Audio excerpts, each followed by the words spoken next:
setiap langkah, ucapan dan perbuatan. Minta petunjuk. Ini salah satu pengurus di Masjid Ar-Ridho ini, Ustaz Khairul Zaman. Sekarang ini kami lagi membaca kitab Riyadhus Shalihin. Di dalam kitab Riyadhus Shalihin itu ada hadis Nabi Muhammad SAW tentang pengarang. Orang yang paling dekat dengan Allah adalah Nabi Muhammad SAW. Orang yang paling kenal dengan Allah adalah Nabi Muhammad SAW. Kalau mau lebih tajam lagi kajian Nabi Muhammad ini, tanya dokter itu. Insyaallah. Orang yang paling dekat dengan Allah adalah Nabi Muhammad SAW. Orang yang paling kenal dengan Allah adalah Nabi Muhammad SAW. Nabi Muhammad gak pernah tinggalkan satu doa. Apa bunyi doa? Allahumma inni as'alukal huda wat tuqa wal afafa wal ghina. Itu doanya.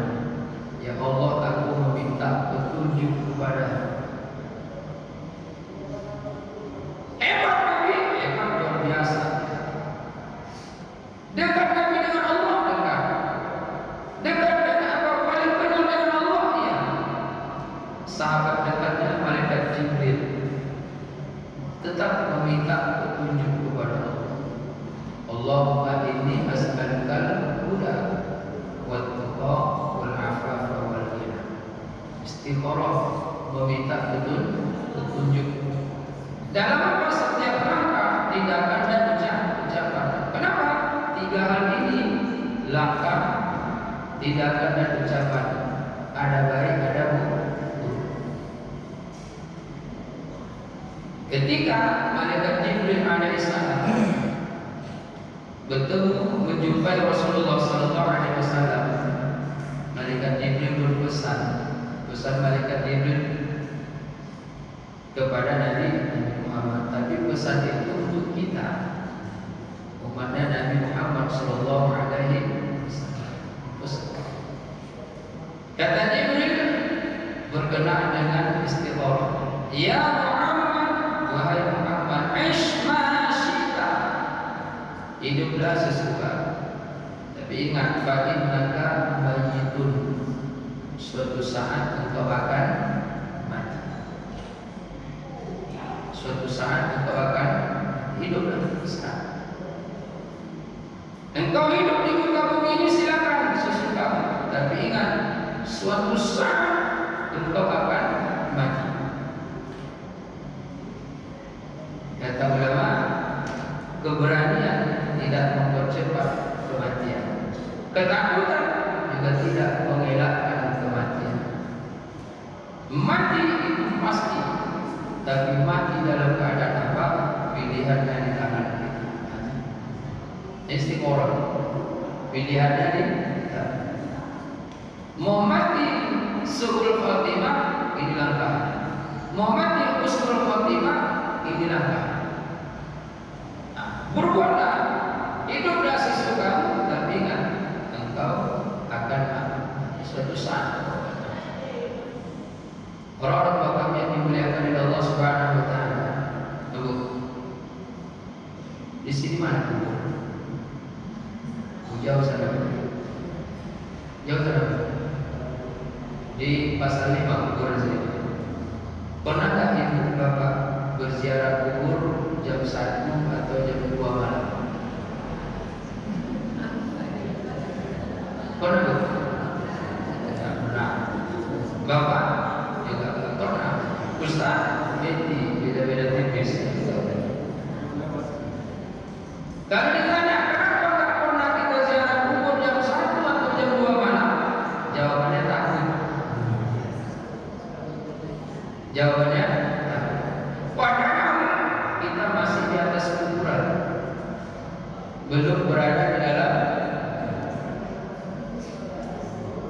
Kita masih di atas kuburan, kita udah takut. Apalagi sampai masuk ke dalam kubur.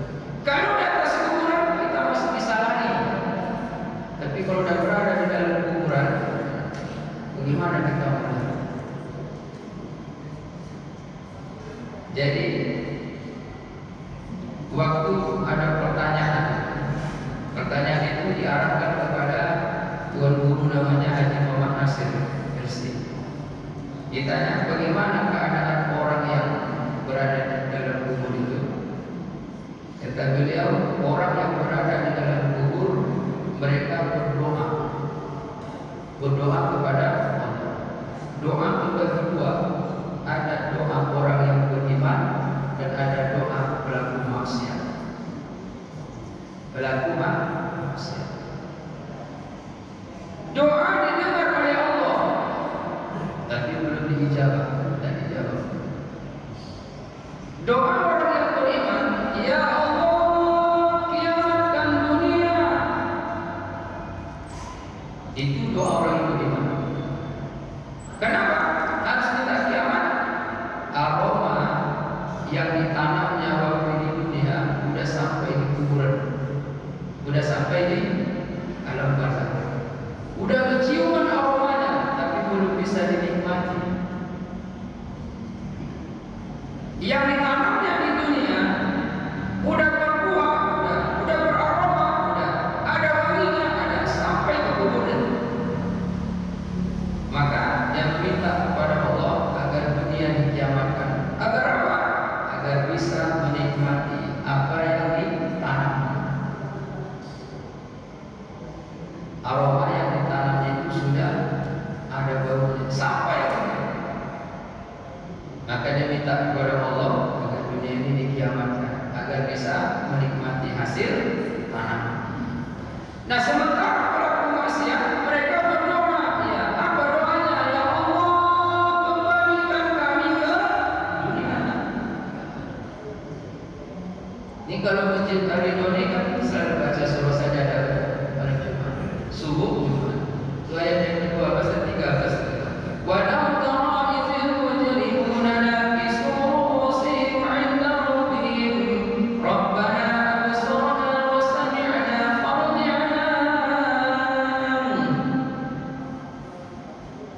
didengar Allah, dengar, diijabah Allah.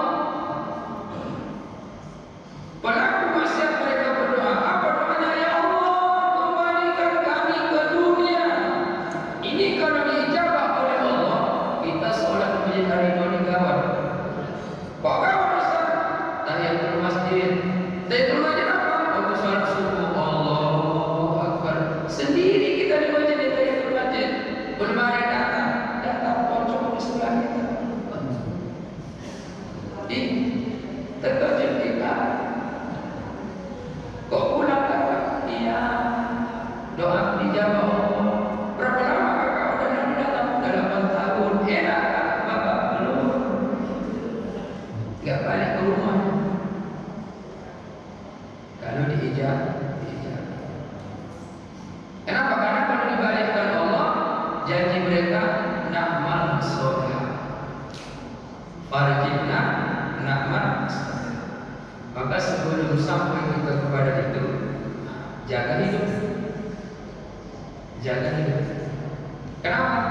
Karena tak akan pernah kita ketahui berapa nilai hidup ini kecuali orang yang benar. Tak akan pernah kita ketahui nilai kesehatan itu kecuali pada orang yang sakit. Tak dapat kita berapa nilai hidup kecuali bagi orang yang sudah mati.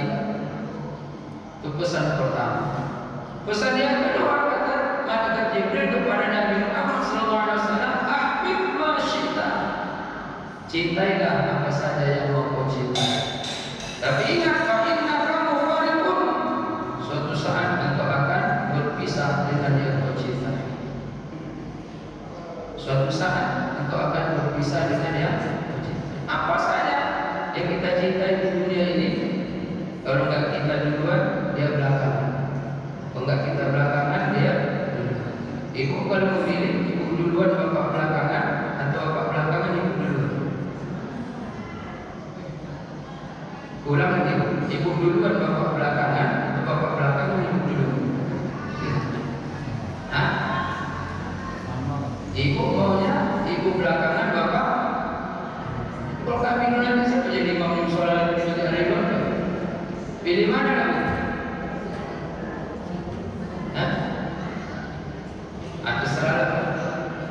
Cintai apa saja yang engkau cintai, tapi ingat suatu saat engkau akan berpisah dengan yang kau cintai.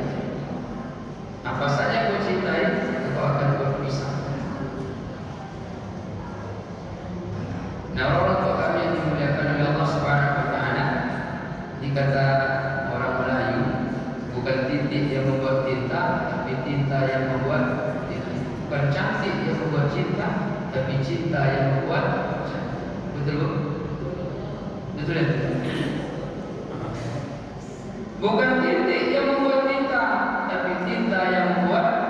Bukan cantik yang membuat cinta, tapi cinta yang membuat. Tapi begitu cintanya memasukkan ke hati. Cinta. Kenapa?